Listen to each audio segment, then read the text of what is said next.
Hello, everyone, and welcome to the webinar. I'll start us off with a few logistical items, provide a quick overview of Index.io, and then we'll dive right into the demo presentation. This will be a 30-minute presentation with time for Q&A at the end.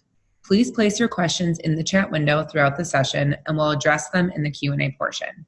We will be recording this, and a link to the recording will be included in the follow-up email. So, as you probably know, the legal world is facing many challenges with electronic discovery: data accessibility, scalability, management, and overwhelming costs, to name a few. Data continues to increase in size exponentially, and old solutions are failing to keep up. But we can help. Welcome to Index.io, a new horizon of corporate data indexing that takes the latest technologies and creates the most comprehensive and advanced electronic discovery tool in the industry. Built from scratch in the cloud, Index.io is fast, effective, and secure, making it the obvious choice for your electronic discovery needs. Although Index.io covers the full e-discovery waterfront, we deliver way more in value and capabilities. Index.io is a true do-it-yourself intuitive platform. We'll demonstrate today how you can get up and running in minutes without ever talking to a sales rep or ever utilizing a project manager.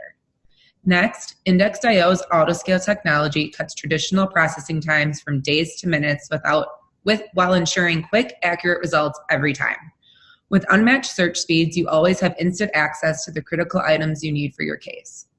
We also offer a free mobile iPad app.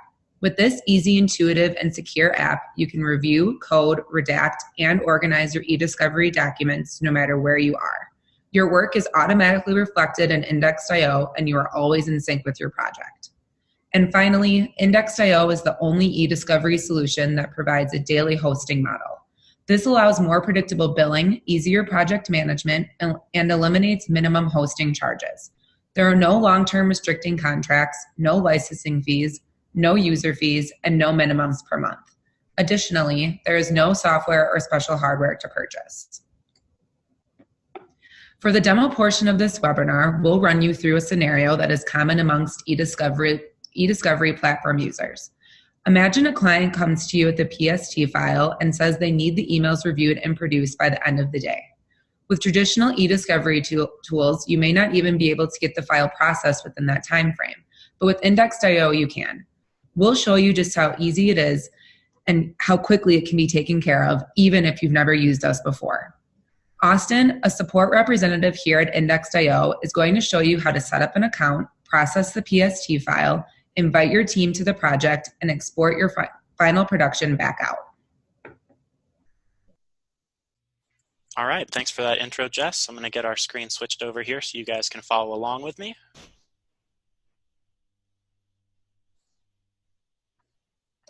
All right, and while we get started, I'm going to set up this timer running in the background here so you guys can see just exactly how long it takes to get signed up and get data into your project. So if you found us on the web, you're probably coming to us from our main website, www.index.io. All you got to do to get started is come down and hit this login button. That's going to take you to the sign up page. Here you'll enter your name, an email address,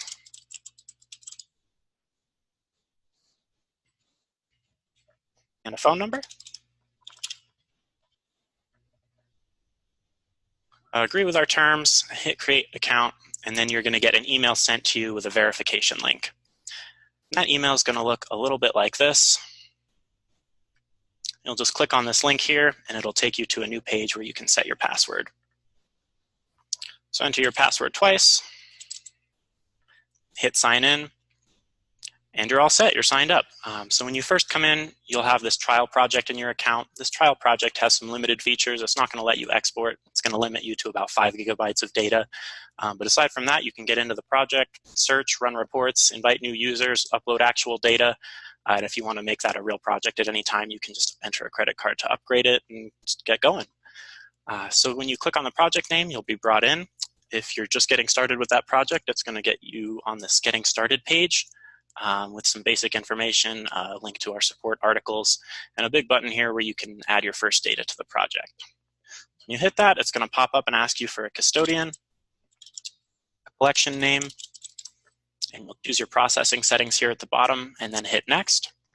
And here's where you'll select where you actually want to ingest your data from. We have a drag and drop feature that lets you drop files up to 2 gigabytes in size right into the platform. Each project also gets an IIO drive, and that's a FTP server. We'll email you credentials for that when you first sign up for your account and when you create any additional projects. So you'll sign into that, upload files of any size, and you can pull them right from that server. We can also connect to external third-party FTP and SFTP servers, Amazon S3 servers, IMAP-enabled email accounts if you know the username and password for the account, and even Dropbox accounts. For our demo, I'm just going to drop our file here right in the window here, hit save. It's going to upload and it'll start processing. And this is where the real magic of Index.io starts, because when you kick off processing, it's actually going to spin up servers in real time, as many as are needed for the size of your data. It doesn't really make a difference to us whether we run one server for 10 hours or 10 servers for 1 hour. So the system's going to analyze your set and make that determination and give you the best possible configuration. And this is all automated. You know, there's no one on our end looking for these events to happen and spinning up servers or assigning resources. So you'll get the same quality and speed at 2 a.m. on a weekend as you would mid-work week. And during this processing step, it's going to work on quite a lot. Each record's going to get a PDF file. If applicable, we'll run an OCR. We'll auto-tag duplicate records, viruses, files with errors, records with personal info like social security or credit card numbers, and we'll extract metadata like email headers, dates, and more. And that's really it. 3 minutes from sign up to you've got your data into the project and processing. You don't have to sit here and wait and watch any of that. You'll get an email alert when it's all set and ready for you to come and take a look at. So while that's processing, let me show you some of the other cool features of our site. I'm going to start in the admin area here up in the top.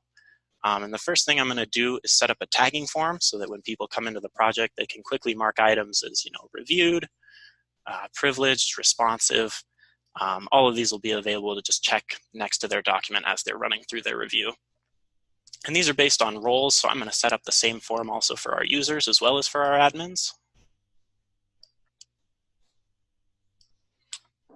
And now that that's set up, something else you might do is come in and configure your user roles. So I want to set the permissions for the users. I don't want them to be able to be an administrator. Let's say I want them to be able to tag items. They don't need to add new data. They're just going to be coming in to review. They can run reports, but I don't want them downloading anything out of the system. And they don't need to create exports yet. And just for ease of use, I'm going to clean up their view a little bit so they don't see any of these processing tabs, the custodian breakdown, or the exports tab. They're just going to see their set, the reports, and any tags that have been applied. And a cool extra thing you can do is come over here to this tag filter and hide certain items from them. So right off the bat, I'm just going to go ahead and hide all duplicate items from any users that come into the project, so nothing gets double reviewed.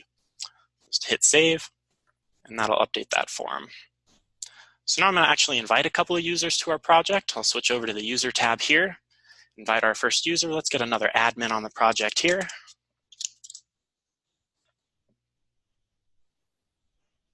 And let's go ahead and invite a reviewer under that user role we just set up.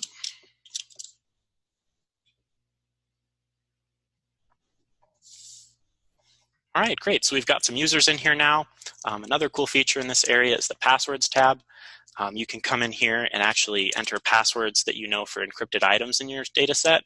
And when we run across them during processing, it'll try all of this list of passwords against it. And once it finds the one that worked, it'll decrypt it, and you'll have access to that data. If you don't actually know the password yet, you can always come back and enter this later, submit a request to us, and we'll reprocess that data with the new password in there so that you can get access to it.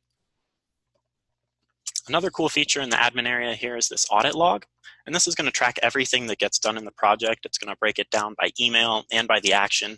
So you can see since we started here, I went in, I created a collection, I processed some data, viewed some pages, set up these tagging forms, updated our user role, invited some users. Everything gets tracked. Even if you just run a search, it's going to save, the search criteria that was run, any tagging that was done. So it's very easy to come back and audit what's going on in the project and kind of work through what's been going on.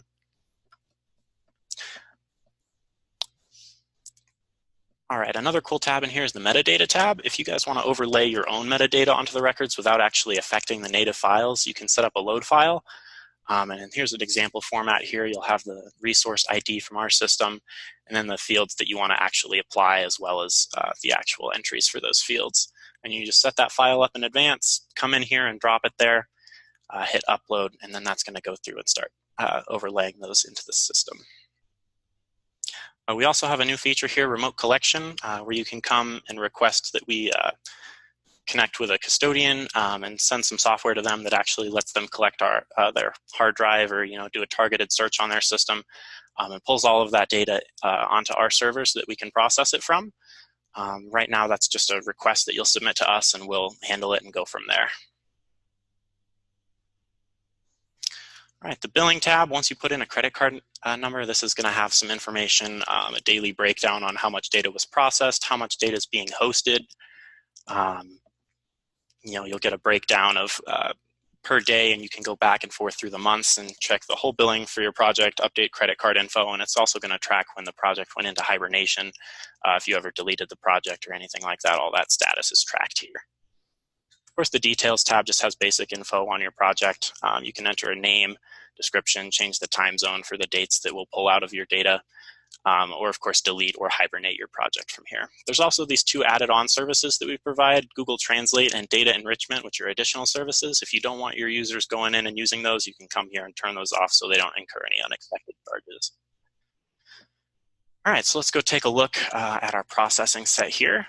And it looks like it's just a little over halfway. That's okay. We can actually search in real time while it's still processing. So I'm going to come up to the search bar here and just run a search for, let's go Myers, and see what we find. So we've got a few emails in here already. Let's see if we can be a little more restrictive with that search. I'm going to and Ken. So now we're looking for both of those keywords. Just get the 2 items. So probably a little bit too restrictive search for this data set. Let's back that out. And I'm going to create a batch from this data now for our reviewers to come in and take a look at. So you'll hit our batch button, give your batch a name, choose how many files you want per batch. Let's break this into sets of 300, so we just have the 2 batches actually.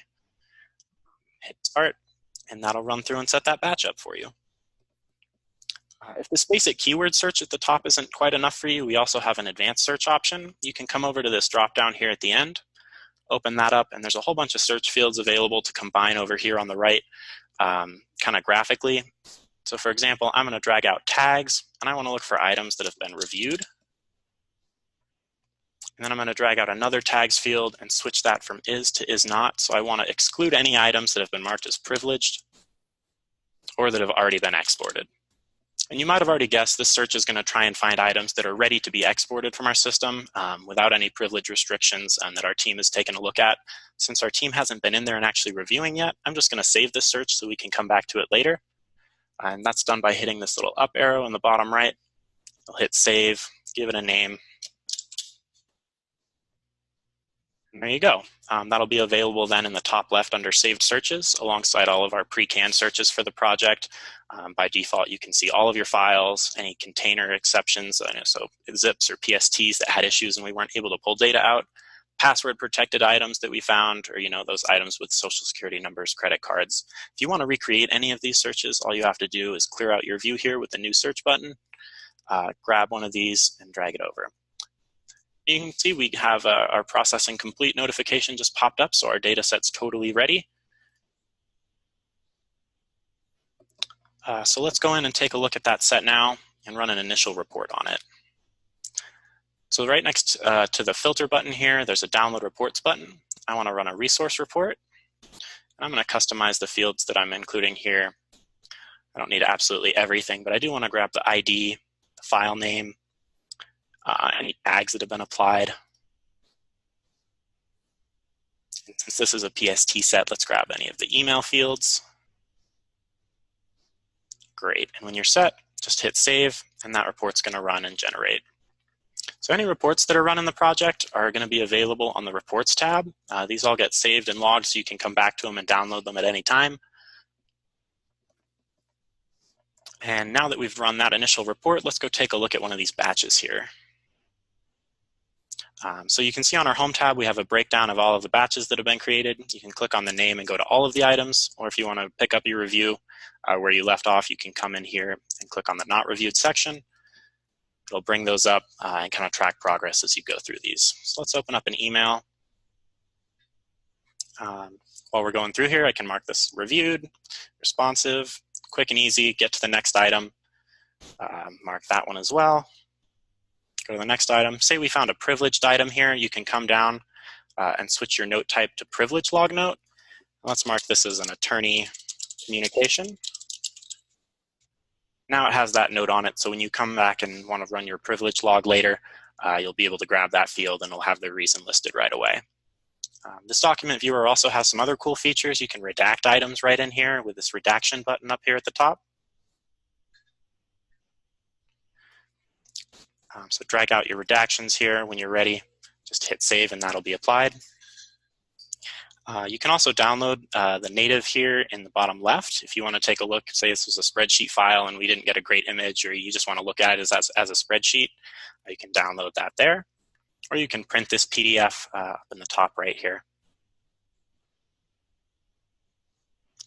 There's a few other tabs with some more information here. There's a metadata tab that has all of the dates, email information, our ID number, any metadata we are able to pull out of the file. If there's attachment items, you'll see those on the related tab here. That'll link you back to any email attachments, things like that. A similar tab here is going to give you a keyword search on the document and show you other documents in the system that we found similar keywords for. So you can see this item had 100% of the keywords we identified also in this other record, so it'd be a good one to look at if this was a hot doc. And of course, there's our conversation threading tab where you can see the back and forth email communication. I'm going to run a search here and show you one other cool feature in the document viewer. If you come over to the metadata tab, you might have seen this green little button here. This is our data enrichment field feature I mentioned earlier.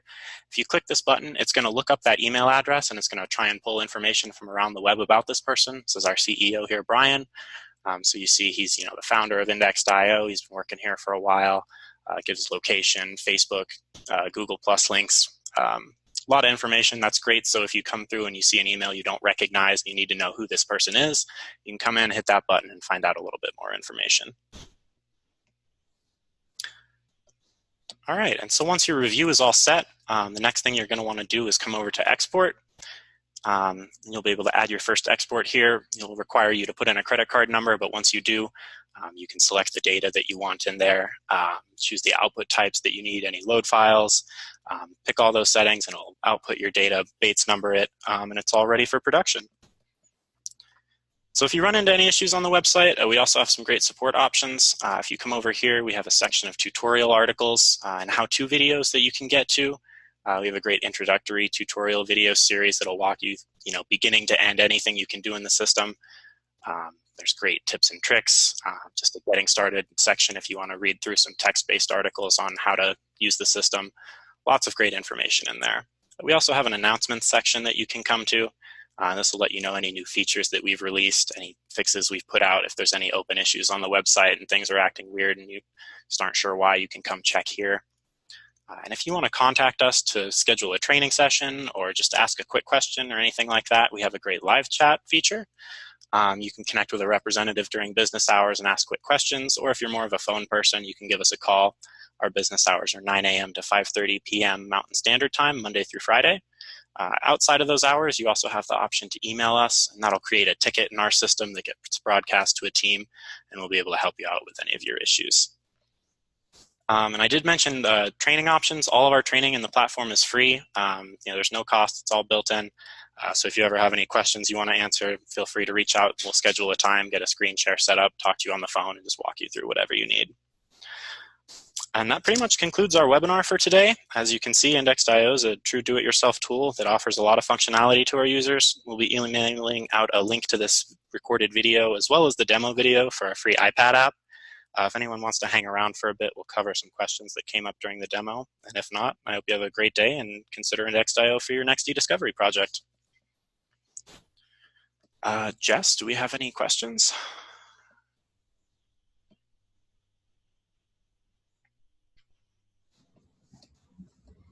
Yeah, we actually did have a few come in. The first one is, what do you do with password protected data? Okay, great. So once you have your data in, you'll be able to come to this search and click on it. And you'll see in our data set here, we had this password protected file that it wasn't able to decrypt. So you can run a report on that if you want. Download the file, come back to your team and say, hey, we need to get this password. Once you're set, come into the admin area here and to the passwords tab, enter that password, and then let us know and we'll reprocess that data for you, either through the live chat, phone, email, any of our contact us options. Just let us know and we'll get that started. Okay, great. The next question is, where can I see billing information? So billing information is also going to be in the admin area here under the billing tab. And it looks like we activated this. So if I refresh our page here, it should show you the actual breakdown. So there you can see a daily breakdown of how much data was processed, how much was hosted. That's going to give you all those breakdowns, and then you can come and calculate your actual bill on our main website.